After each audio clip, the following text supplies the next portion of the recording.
How do you make the best slider you've ever had? I think I found it, and it is the Cowboy Butter Steak Sliders. So one of the best things that makes an incredible slider is onions, and the only way to make good onions is caramelized onions. It's gonna take the longest part of all of it, so we're gonna prep that first.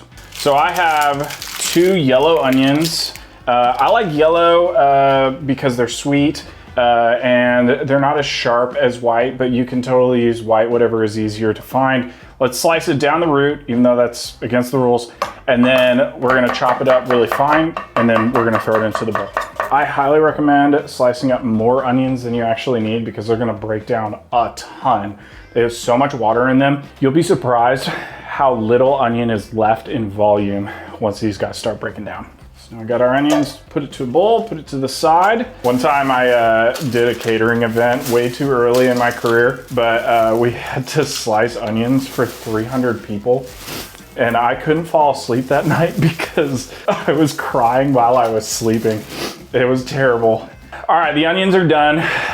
The crying is over. But now let's go and get the grill set up. We'll get it prepped. We're gonna throw those on. They take about 45 minutes to do really good caramelized onions. You can cook pretty much any cut of steak that you want. I like cooking fillets though because they're a little thicker and they're really tender, so when you bite into that slider, it's gonna fall apart. So today, I'm gonna keep the seasoning relatively simple. We're just gonna do an oil binder that's gonna help increase the smoke point so that they don't burn as quickly. You could tie these guys up so you can keep a better shape on your fillets, but I'm not gonna do that because I don't really care and I don't really wanna waste time. We're gonna season these guys up and get going. So I snagged these at my local grocery store. Make sure to season all sides of the beef. Honestly, this is all you want. I want it completely covered and coated. You could do this the night before too. You could dry brine these in the fridge with salt and then add a little bit of oil. Let's go and check on our fire. That's cast iron. I don't know what I wanted to do with that shot. Part 2. Let's preheat the cast iron. That was a little less aggressive. This is the fire grill. You can go and order it right now if you click the link in my description. Very excited about this. This is my own grill. So we got a Santa Maria attachment. It's gonna be super dope for cooking our caramelized onions because a lot of grills you can't raise and lower the grate and you can't control the actual temperature that you're cooking at. Well, with this one you can. So we're gonna get this pan super hot. We're gonna add a little bit of oil and sear them off for just a second and then raise it up and we can cook over a medium to medium low, and that's gonna help it from burning, but still give us that deep, rich, caramelized flavor and color. You can already see it's starting to caramelize a little bit, getting some color. Seasoning wise, I'm keeping it very simple, salt, pepper, garlic. I actually like to add it in closer to the end just because I think it keeps onto the onions. I think the longer it sits in the salt, the more salty the onions will be, but I could just be making that up. So we're gonna add that in at the end. These should take about 45 minutes to cook.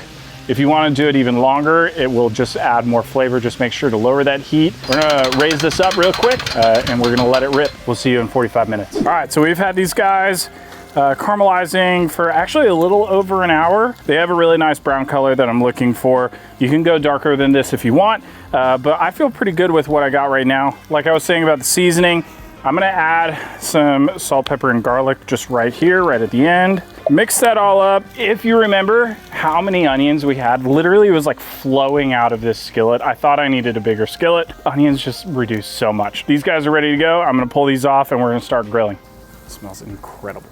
All right, so we have our seasoned fillets that are ready to go. Get the grill ripping hot. I'm gonna sear it off. I recommend if you don't have a Santa Maria like I do 2-zone methods. So what that would be is having one side that's really hot and one side that's cool. I'm shooting for about 115 to 117 degrees internal.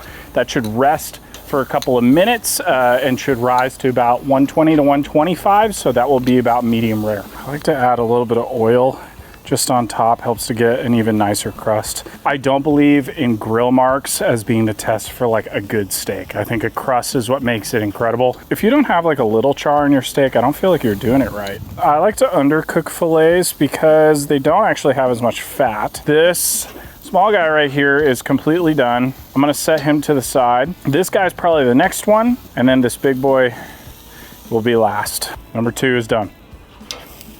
Last guy's done. So let's make cowboy butter. Fun fact, I have no idea why it's called cowboy butter, but I've made it so many times. This is my favorite variation of it. I'm gonna start with garlic. All right, and then to save time, I'm gonna add in my parsley now. That way I can continue to chop the garlic and I can chop up my parsley. I tend to use Italian flat leaf. You can use curly if you like, but you can also make some fun variations of cowboy butter. So you can do cilantro, you can add in scallions and chives and all that kind of fun stuff. We're actually gonna do one today that's a little different than my traditional cowboy butter. We're gonna smoke it. One of my friends, Salva La Cocina, based out of Argentina, Salva, he made a smoked chimichurri, and so I tried it and I was obsessed with it, and I decided I need him to do that with cowboy butter. I made it just a couple months later, and I smoked it, and the fun way to smoke it is we're gonna take one of the coals from the fire, drop it in, it's gonna smoke into that fat,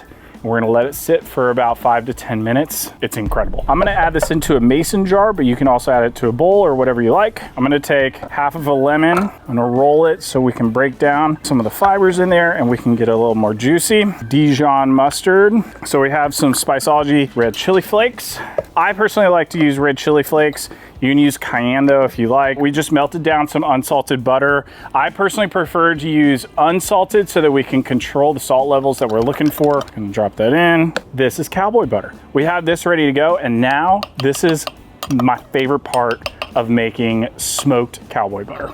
I have an ash white coal from the grill. It has a bunch of ash on the outside, so we don't want any of that ash, so I'm gonna blow that off really quick. I'm gonna drop it in, and then I have the cap, gonna cover it really quick, and then I'm gonna flip it over. That way it sinks all the way to the bottom. I'm gonna let it sit for just a couple of minutes, and while it's smoking, we're gonna slice up our steaks. We're gonna start building our sliders, and then add some of this smoked cowboy butter. Let's crack this open. So definitely don't wanna eat with the charcoal in, so we're gonna take that out. And just like that, we have our smoked cowboy butter. All right, so I have a greased down foil bin. I like to add a little bit of oil on the bottom so it doesn't have the bottom of the slider roll stick. So we have some King's Hawaiian sweet slider rolls. First thing that's gonna go down is some Swiss cheese. I like putting the cheese on the bottom because it kind of protects the bread from getting too soggy. All of our steak. We're gonna add some of the cowboy butter inside. Onions. Try and spread them out as much as you can. Then we're gonna do another round of cheese, because two things you can never have too much of: too much cheese and too much butter. And then last but not least, I'm gonna take some of this cowboy butter and brush the top. All right, let's throw this in the oven. All right, so I just pulled this out of the oven. You can see it's kind of hard on top, but they're crispy golden brown. Look at that. Onions, steak, more cheese and butter. I don't think it gets much better than this. This is one of my favorite sliders to make. Probably the best variation of sliders that you can make. This is all butter and fat. Oh my word. That was so good. It's rich, the tanginess from the onions, the butter, the steak. These are incredible. You do not need the butter dip, but if you want to piss off your cardiologist, I would add the butter dip. That is so freaking delicious. Thank you guys for joining. Like and subscribe. Make sure to leave a comment. These are some of the best sliders I've ever had. You can go and find the recipe for all of it and the link in the description. All right, cheers.